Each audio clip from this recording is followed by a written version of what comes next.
ജീവിതത്തിൽ ഇന്നലകളിൽ ഉണ്ടായ ചില സാമ്പത്തിക തകർച്ചകൾക്ക് സ്വർഗത്തിലെ ദൈവം അയക്കുന്ന ചില ദൈവപ്രവൃത്തികളിലൂടെ മറുപടി തരാമോ? വിശ്വസിക്കാമോ? മോർണിംഗ് മന്നായിലെ ഇന്നത്തെ മെസ്സേജ് നിങ്ങളുടെ ജീവിതത്തിനകത്ത് സാമ്പത്തിക വിഷയത്തിനകത്തൊരു ദൈവപ്രവൃത്തി കൊണ്ടുവരാൻ പോവുക. പ്രാർത്ഥനയോടെ തികഞ്ഞ പ്രതീക്ഷയോടെ 2 രാജാക്കന്മാരുടെ പുസ്തകം 4-ാമത്തെ അധ്യായം 5-ാം വാക്യത്തിലേക്ക് നമുക്ക് കടന്നു വരാം. അവൾ അവനെ വിട്ടു ചെന്ന് തൻ്റെ മക്കളോടുകൂടെ അകത്ത് കടന്ന് വാതിലടച്ചു. അവർ അവളുടെ അടുക്കൽ പാത്രങ്ങളെ വെച്ചു കൊടുക്കുകയും അവൾ പകരുകയും ചെയ്തു. പാത്രങ്ങൾ നിറഞ്ഞ ശേഷം അവൾ തൻ്റെ മകനോട് ഇനിയും പാത്രം കൊണ്ടുവരിക എന്ന് പറഞ്ഞു. അവൻ അവളോട് പാത്രമൊന്നുമില്ല എന്ന് പറഞ്ഞു. അപ്പോൾ എണ്ണ നിന്നുപോയി. അവൾ ചെന്ന് ദൈവപുരുഷനോട് വസ്തുത അറിയിച്ചു. നീ പോയി എണ്ണ വിറ്റ് കടം വീട്ടി ശേഷിപ്പ് കൊണ്ട് നീയും മക്കളും ഉപജീവനം കഴിച്ചുകൊള്ളുക എന്ന് പറഞ്ഞു. സാമ്പത്തിക മേഖലകളിൽ ഇന്നലകളിൽ ഉണ്ടായ ചില നഷ്ടങ്ങൾ, ചില തെറ്റായിട്ടുള്ള തീരുമാനങ്ങൾ എടുത്ത നിമിത്തം വന്ന ചില സാമ്പത്തിക പ്രതിസന്ധികൾ, ചിലരുടെ വാക്കുകൾ വിശ്വസിച്ച് കയ്യിലുണ്ടായിരുന്ന ചില നന്മകൾ ആ വാക്കിൻ്റെ മേൽ കൊടുത്തത് നിമിത്തം വർഷങ്ങൾ കഴിഞ്ഞിട്ടും അതിനകത്തൊരു ചലനമില്ലാതെ വണ്ണം, വർഷങ്ങൾ കഴിഞ്ഞിട്ടും അതിനകത്തൊരു വിടുതൽ കാണാതെ വണ്ണം കരയുന്ന കലങ്ങുന്ന കണ്ണുകളുമായിട്ടിരിക്കുന്ന നിന്റെ വിഷയത്തിനകത്ത് ദൈവ പൈതലെ ഒരു ദൈവപ്രവൃത്തി ദൈവത്തിൻ്റെ ആത്മാവ് കൽപ്പിക്കാൻ പോവുക. ഈ വിഷയം നമുക്ക് നല്ലവണ്ണം അറിയാം. പ്രവാചകന്റെ വീട്ടിനകത്ത് വന്നു കയറിയ കടഭാരം, ആ കടഭാരം മാറ്റാൻ തൻ്റെ ഭാര്യയെയും മക്കളെയും അറിയിക്കാതെ സ്വന്തമായിട്ട് ആ ഭാരം വഹിച്ചു നടന്ന മനുഷ്യൻ പെട്ടെന്ന് താൻ മരണപ്പെടുകയും ആ ഭാരം ആ ഭാര്യയുടെയും കുഞ്ഞുങ്ങളുടെയും തലമേൽ വരികയും ചെയ്യുന്നു. എന്തുകൊണ്ടും ആ വിഷയത്തിനകത്ത് പരിഹാരം വരുത്തുവാൻ ആ മനുഷ്യന് കഴിഞ്ഞില്ല. എന്നാൽ ഞാനൊരു കാര്യം പറയാം, എന്നും നമ്മുടെ വിഷയത്തിനകത്ത് പരിഹാരം ഇല്ലാതിരിക്കത്തില്ല.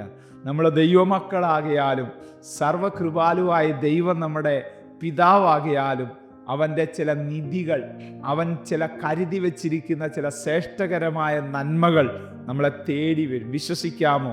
അത് ദൈവത്തിൻ്റെ വഴിയിലൂടെ അത് വെളിപ്പെട്ട് വരുന്നത്, അത് ദൈവത്തിൻ്റെ ആലോചനയിലൂടെയാണ് തുറക്കപ്പെട്ടു വരുന്നത്. നിങ്ങൾ ശ്രദ്ധിച്ചേ, ആ സഹോദരി നേരെ എവിടോട്ടാണ് ചെല്ലുന്നത്? എലീശയുടെ അടുത്തേക്കാണ് കടന്നു ചെല്ലുന്നത്.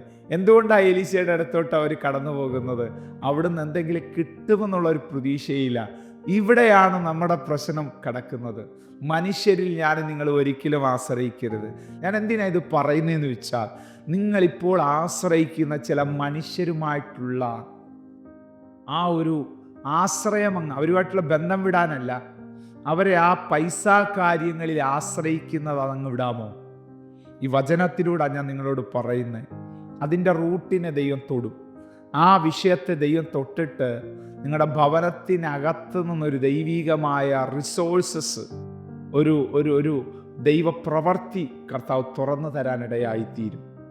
യെസ്, എങ്ങനെ ഏതാണെന്ന് ചിന്തിക്കേണ്ട, കർത്താവ് അത് ചെയ്യുന്നത്. ആ വീട്ടിനകത്ത് മൊത്തം ശൂന്യതയാണ്. ആ വീട്ടിനകത്ത് മൊത്തം പ്രശ്നമാണ്, ശൂന്യതയാണ്. പക്ഷേ ആ വീട്ടിൽ തന്നെ ആ ശൂന്യത ഉള്ളിടത്ത് തന്നെ ഒരു നിറവുണ്ട്. അത് എണ്ണയുടെ നിറവാണ്. ഈ എണ്ണ എന്തിനെയാണ് കാണിക്കുന്നതെന്നറിയാമോ? എൻ്റെയും നിങ്ങളുടെ പ്രാർത്ഥനയാണ് കാണിക്കുന്നത്. എൻ്റെയും നിങ്ങളുടെ മേലുള്ള ദൈവകൃപയാണ് കാണിക്കുന്നത്. ഇതൊരിക്കലും കുറവായിരിക്കരുത്, ഇതൊരിക്കലും നഷ്ടപ്പെടരുത്. ഇതുണ്ടോ നമ്മുടെ ജീവിതം ഏറ്റവും ബ്ലസ്സഡ് ആയിട്ട് മാറാൻ പോവുക. ആമേൻ. ശൂന്യമായ പാത്രങ്ങളിലേക്ക് എണ്ണ പകർന്നു കഴിഞ്ഞപ്പോൾ എന്താ സംഭവിച്ചത്? ആ വീട്ടിൻ്റെ ശൂന്യത മാറി, ആ വീട്ടിൻ്റെ ദാരിദ്ര്യം മാറി. ആമേൻ. അവിടെ കടഭാരം മാറിയെന്ന് മാത്രമല്ല, അനേകർക്ക് വാരി കോരി കൊടുക്കത്തക്ക വിധത്തിൽ അവിടെ വീട് മുഴുവനും ദൈവിക നന്മകൾ കൊണ്ട് നിറഞ്ഞു. ഈ ദൂത് കേട്ടുകൊണ്ടിരിക്കുമ്പോൾ തന്നെ കഴിഞ്ഞ നിമിഷം വരെ മറ്റുള്ളവരുടെ മുമ്പിൽ കൈ നീട്ടി, മറ്റുള്ളവരോട് ചോദിച്ച് ആമേൻ ആമേൻ, എനിക്കൊത്തിരി പ്രിയപ്പെട്ടവരെ അറിയാം, എനിക്കൊത്തിരി സഹോദരങ്ങളെ അറിയാം, എത്ര ശ്രമിച്ചിട്ട് സാമ്പത്തികമായിട്ട് ഉയരാൻ കഴിയും. പക്ഷേ ഇപ്പോൾ ഒരു തീരുമാനം നിങ്ങൾ ദൈവത്തിനെ എടുക്കണം. ഞാൻ ഇനി അങ്ങിൽ ആശ്രയിക്കത്തുള്ളൂ കർത്താവേ, അങ്ങൻ്റെ ഈ സാമ്പത്തിക വിഷയത്തിനകത്ത് അങ്ങയുടെ ഒരു പ്രവൃത്തി വെളിപ്പെടുത്തണം എന്നും പറഞ്ഞ് നിങ്ങൾ ദൈവത്തിന് തീരുമാനം, ഒരു സമർപ്പണം എടുത്തൊന്ന് പ്രാർത്ഥിച്ചേ. ആമേൻ. ഹല്ലേലൂയ. സമുദ്രത്തിലൂടെ ഓടുന്ന മീനിന്റെ അകത്തളങ്ങളിൽ ചതുർദ്രമപ്പണം ഒളിപ്പിച്ച ദൈവം, അത് പത്രോസിന്റെ ചൂണ്ടെ കൊരുത്തിച്ച ദൈവം, എൻ്റെ നിങ്ങളുടെ ദൈവമാ. അവിടുത്തെ കരം നമുക്ക് വേണ്ടി വെളിപ്പെടുത്തുക തന്നെ ചെയ്യും. വിശ്വസിക്കണം ഈ ദൂത്. ആ വീട്ടിനകത്ത് ഒരു വലിയ നിറവുണ്ടായി, ആ വീട്ടിനകത്തൊരു വലിയ നന്മയുണ്ടായി.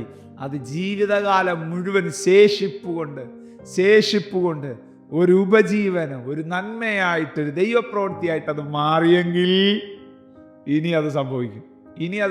വിശ്വസിക്കാമോ ഈ ദൂത്? ഏറ്റെടുക്കാമോ ഈ ദൂത്? ഇനി അത് സംഭവിക്കും. കണ്ണടയ്ക്കാൻ പ്രാർത്ഥിക്കാം. സ്വർഗീയ പിതാവേ, ഇപ്പോൾ ഞാൻ ഈ സഹോദരങ്ങൾക്ക് വേണ്ടി പ്രാർത്ഥിക്കുന്നു. സാമ്പത്തികമായിട്ട് ഒത്തിരി പ്രയാസങ്ങളിലൂടെ ഇവർ കടന്നു പോകുന്നല്ലോ. ആമേൻ. മറ്റുള്ള മുമ്പിൽ കൈനീട്ടി ചോദിച്ച് ആമേൻ, പിന്നത്തേതിൽ അവർ തിരിച്ചു ചോദിച്ച് വഴക്കുണ്ടായി. ആമേൻ. മുറിവേറ്റ ഹൃദയവുമായിട്ടായിരിക്കുന്ന പലരും സന്ദേശം കേൾക്കുന്നല്ലോ. നിങ്ങളുടെ കരത്തിൻ്റെ വല്ലഭത്വത്തിൻ്റെ ശക്തി ഇപ്പോൾ തന്നെ അവിടെ മേൽ നീട്ടി ഈ ദിവസങ്ങളിൽ നടക്കേണ്ട ചില ദൈവികമായ പദ്ധതികൾ, ആമേൻ, ചില ബാധ്യതകൾ പരിഹരിക്കത്തക്ക വിധത്തിലുള്ള ചില ദൈവനീതി, ദൈവനിയോഗം ഈ ദിവസങ്ങളിൽ വെളിപ്പെടുത്തി മാനിച്ച് അനുഗ്രഹിച്ച് കാക്കണമെന്ന് പ്രാർത്ഥിക്കുകയാ. കൃപയുടെ മറവിൽ മറയ്ക്കണമേ, അഭിഷേകത്തിന്റെ നിറവിൽ നിർത്തണമേ, സാന്നിധ്യത്തിന്റെ വേലിക്കകത്ത് പൊതിയണമേ.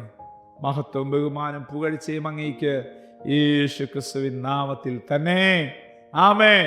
May God bless you. ദൈവം നമ്മെ അനുഗ്രഹിക്കട്ടെ. Praise the Lord. മോർണിംഗ് മന്ന സന്ദേശം ശ്രവിച്ചുകൊണ്ടിരുന്ന എല്ലാ ദൈവമക്കൾക്കും സ്നേഹവന്ദനം. പാസ്റ്റർ ബിനു വട്ടപ്പാറ. ഈ ദൈവവചന സന്ദേശങ്ങൾ തുടർമാനമായി ലഭിക്കുന്നതിനായി 9745600023 എന്ന വാട്സാപ്പ് നമ്പറിൽ ബന്ധപ്പെടാവുന്നതാണ്. നമ്പർ ഒരു പ്രാവശ്യം കൂടി ആവർത്തിക്കുന്നു: 97 45 60 00 23.